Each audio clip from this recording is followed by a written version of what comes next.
Hello, welcome to Unicorn Princess Tarot. So ako po si Madam P at ito yung reading natin for the sign of Taurus. By the way, bago ako magsimula, ito yung ating other channels. Facebook page Madam P, please do follow this Facebook page, and TikTok shop Unipre, TikTok Unicorn Princess Tarot, and please do support my band guys, bandang Sibol. Ayan, vocalist ako niyan guys, and sana ay supportahan niyo rin po ako sa aking passion. This is passion, no? Creating music. Nagsusulat din po ako ng mga kanta. So, sana marinig niya yan. So, let's start. What do we have here for the sign of Taurus? Sun, Rising, Venus, Jupiter, Taurus. Be sure to check your natal chart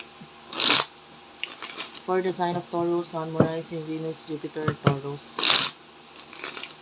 For the sign of Taurus, Sun, Rising, Venus, Jupiter, Taurus. One last shuffle.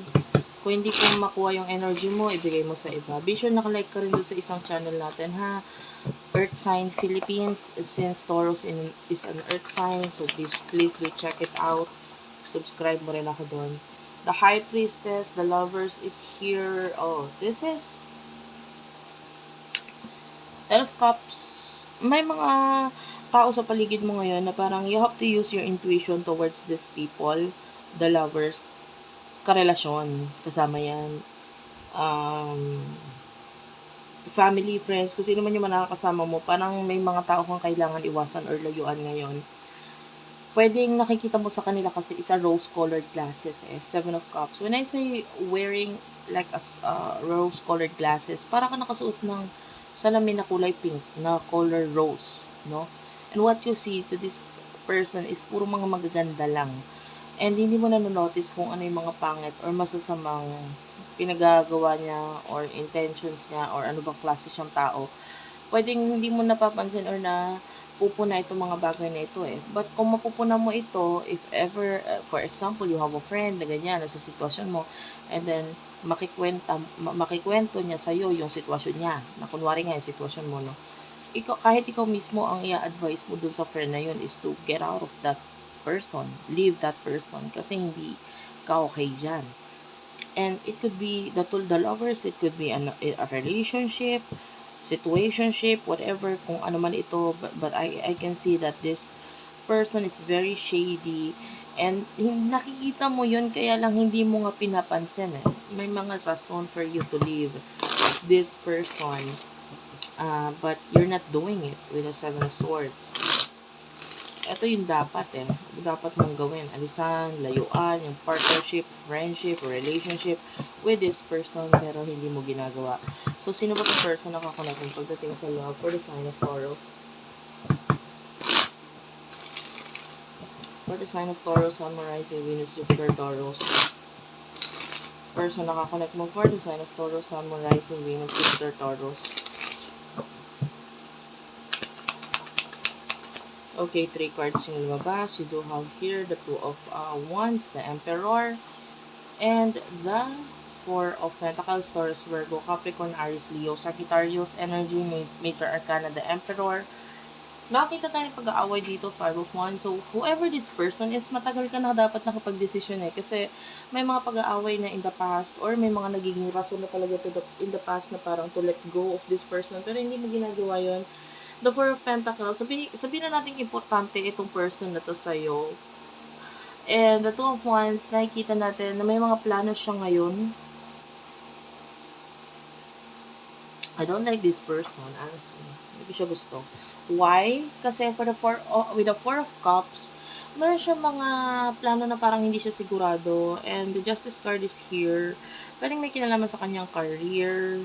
Well, I don't like this person kasi masyado siyang immature, the Page of Swords, and at the same time, meron siyang mga sinisikreto or nililihim sa'yo regarding maybe sa kanyang finances or regarding sa kung ano yung mga pinagagawa niya sa buhay. Parang unlike you are being open, vulnerable dito sa taong to. Pero this person, very shady, no? Very shady. Hindi siya para i-confess o sabihin yung mga bagay na nasa isipan niya. Parang sa kanya lang yun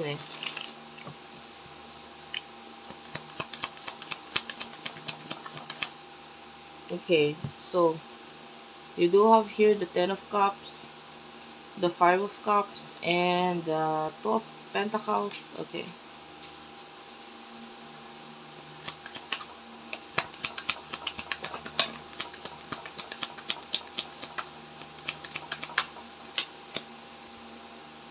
May nalaglag yung isang card. Wait lang, guys.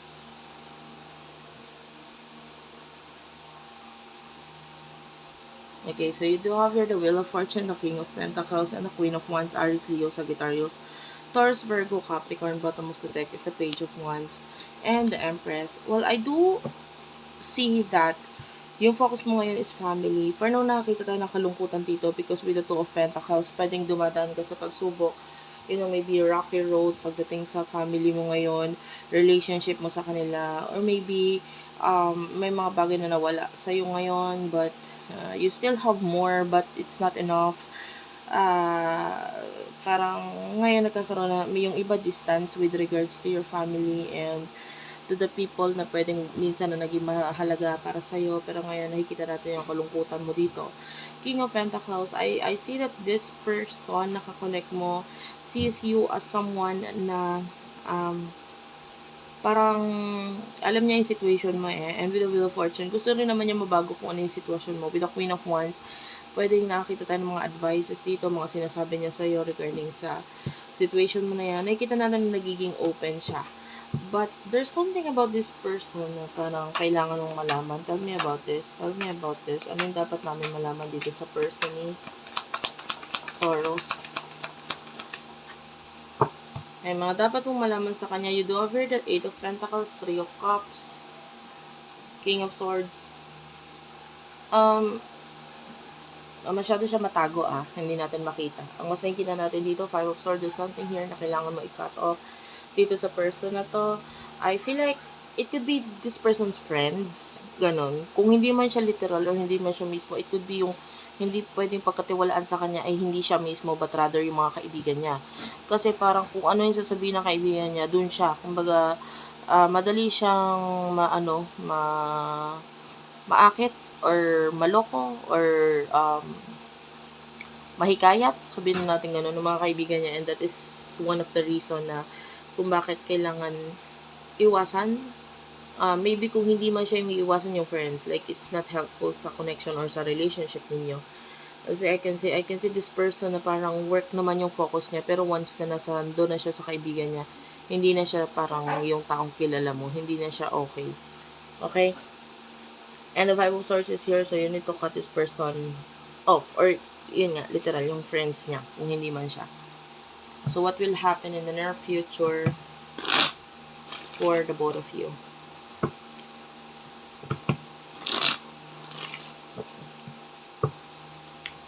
And yun nga, pwede meron din siya mga sinasikreto na may kinalaman sa kaibigan niya na hindi natin pwede pagkatiwalaan. In the near future for the both of you, you do have the King of Cups, the World. Okay. Wait lang. I'll just get something. Medyo mahigpit kasi si YouTube, guys. So, hindi ko napansin itong cards na ito. Ay, meron nga pala siyang mga picture which are inappropriate para sa ating video. Medyo mahigpit kasi si YouTube sa ganun. Cover lang natin. Okay?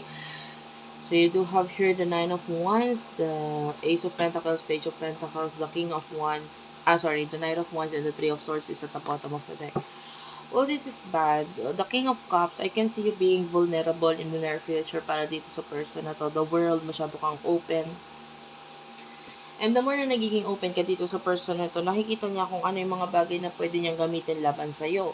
Like, hindi ka basta-basta pwedeng umalis sa situation mo dito sa person na to. Kasi with the Nine of Wands, you would see this person na siya lang ang makakatulong sa'yo. At yun lang din naman ang ipaparamdam niya. Walang ibang tutulong sa'yo kundi ako lang. Like that. And the Ace of Pentacles is here. This person will definitely give you naman yung tulong na kailangan mo. But, you know, for what I can see here, ikaw naman talaga kasi yung kailangan niya. And parang may, let's just say, nagagamit ka niya. And yun nakikita natin dito. With the Page of Pentacles. So, this person is willing to give you the help na kailangan mo. Kasi nagagamit ka na naman niya in return. So, meron siyang mga nakikita sa'yo na nagiging dahilan kung bakit kailangan din siya magstay sa situation or relationship na meron sa inyo. Three of Swords and the Nine of Wands, yeah. I can see a third party situation. Well, I cannot see kung kaninong side. It could be your side, it could be side nito person na to, pero Three of Pentacles, yeah. Sometimes you have to listen sa kung ano yung sinasabi niya kasi may mga clues doon. Parang may mga alam mo, eto, I'll give you a hint. Kasi, alam mo, sa astrology, kung ano yung mga bagay na paulit na mga nangyari before in the past, mauulit at mauulit lang yan. If this person is sinungaling siya, simula pa lang, kahit yung pagsisinungaling niya is maliit na bagay lang yung pinagsinungalingan niya. To tell you the truth, it's not just small na pagsisinungaling, no? In the future, alam ka na niya kung paano niya uutuin, lolokohin, or what, and alam mo yun, kung sinungaling ang tao, sinungaling talaga yun, wala na tayong magagawa dyan. Ganyan talaga siya. Yan yung way niya ng paglalaro, no? Of playing you, no? Yung playing naman, hindi naman sa third party situation lang yung ina-apply. Di ba? Hanggat nalalaro ka, we can still call this person a player. And nakikita natin, itong person na to, alam niya kung paano kanya lalaroin. So, be careful. I'm just giving you advice or guidance na sa sayo pa rin yan. Thank you for watching. I love you all. And bye-bye.